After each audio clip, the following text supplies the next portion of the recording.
खबर आ रही है, आपको बताएं कि एक देश एक चुनाव समिति की अधिसूचना जारी हो गई है। एक देश एक चुनाव कमेटी में 8 सदस्य होंगे। पूर्व राष्ट्रपति रामनाथ कोविंद होंगे कमेटी के अध्यक्ष।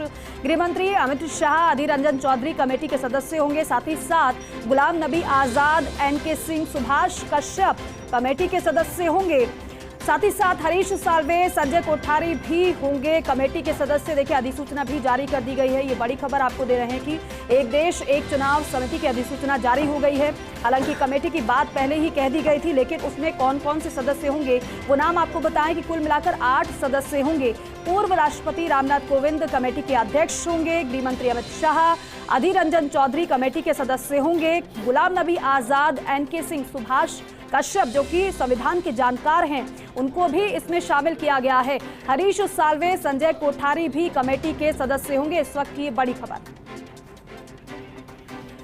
और दिल्ली न्यूज एडिटर अदिति नागर हमारे साथ जुड़ गए हैं। अदिति, क्योंकि पहले तो कमेटी की बात निकलकर सामने आई थी, अब तो अधिसूचना भी जारी कर दी गई है। कुल मिलाकर 8 सदस्य इस कमेटी के सदस्य होंगे। बिल्कुल, आपको बता दें कि एक देश एक चुनाव की समिति की अधिसूचना जारी हो गई है। 8 सदस्य समिति बन गई है और विधि एवं न्याय मंत्रालय ने जारी की है सूचना। सबसे महत्वपूर्ण बात यह है कि पूर्व, जैसा कल हम लगातार बात कर रहे हैं कि पूर्व राष्ट्रपति रामनाथ कोविंद इसके अध्यक्ष होंगे। गृह मंत्री अमित शाह, लोकसभा के कांग्रेस के नेता अधीर रंजन चौधरी, गुलाम नबी आजाद, NK सिंह, सुभाष कश्यप, हरीश साल्वे जो कि सुप्रीम कोर्ट में वकील है, संजय कोठारी सदस्य बनाए गए हैं। इस तरीके से इसको देखा गया है। आप देखें कि किस तरीके से सारे सदस्यों को बहुत महत्वपूर्ण तमाम नाम इसमें हैं जो अपनी अपनी राय इस पर रखेंगे।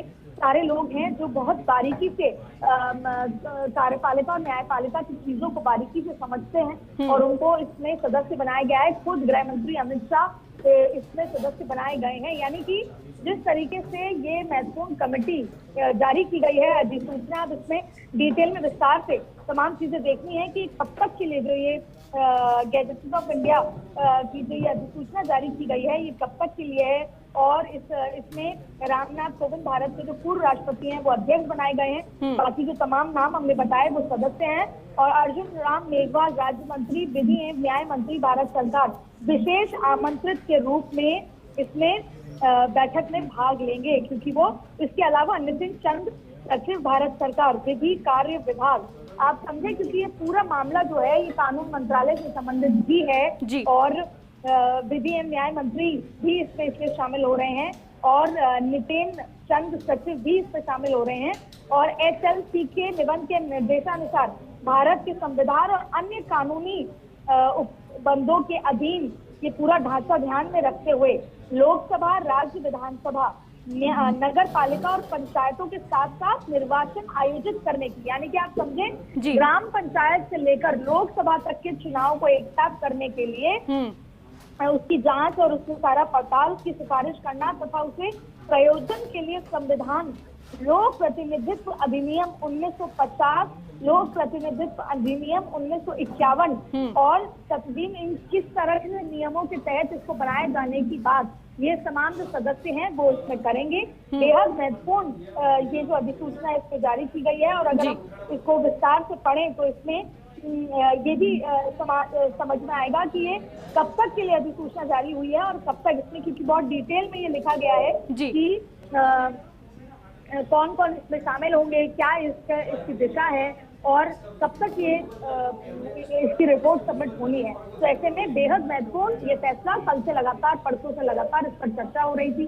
कल जिस तरीके से मुलाकात हुई थी अध्यक्ष के साथ और अब सदस्य यानी पूरी की पूरी कमेटी बनकर तैयार कर दी गई। लेकिन अदिति, इससे पहले भी हमने प्रधानमंत्री को वन नेशन वन इलेक्शन को लेकर कई बार उनके बयान सामने आए हैं, लेकिन जिस तरीके से इस बार हम देख रहे हैं कमेटी की बात निकलकर सामने आई, कमेटी का गठन भी हो गया है, सदस्य भी सामने आ गए हैं, इसका मतलब यह है कि इस बार ऐसा लग रहा है कि पूरी तैयारी है इसको लेकर।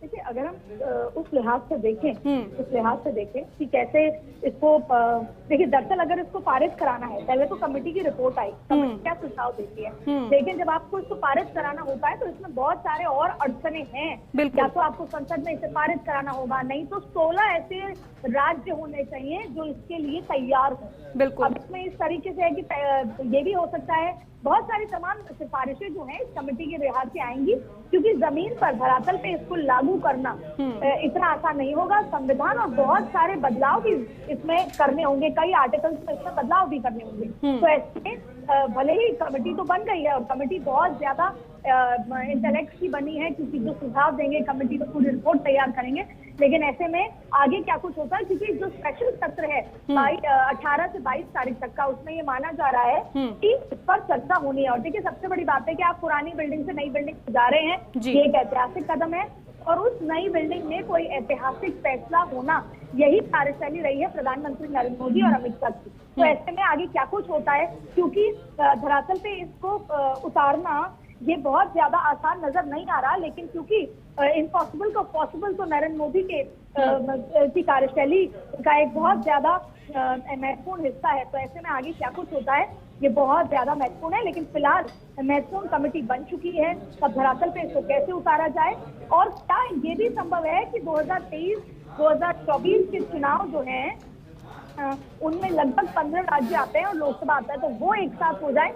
हालांकि जिस दिशा में ये कमेटी बनी है उसमें ग्राम पंचायत से लेकर विधानसभा, विधानसभा से लेकर लोकसभा, ये तमाम चुनाव एक साथ होने की बात यहाँ पर कही जा रही है, जो कि 1952 से लेकर 1968 तक लगातार होता आया है। तो अब इसको कैसे संभव किया जाए, क्योंकि सवाल बहुत सारे हैं कि क्या संभव है जिन राज्यों में अभी चुनाव हुए उनको बर्खास्त करना होगा, और जिन राज्यों में अभी सरकारें बनी है, जो रीजनल पार्टीज हैं, क्या वो राजी हो जाएंगी। तो धरातल पे बहुत सारी चीजें हैं, लेकिन फिलहाल इंतजार करना चाहिए कि कमेटी क्या रिपोर्ट सौंपती है और कब तक सौंपती है।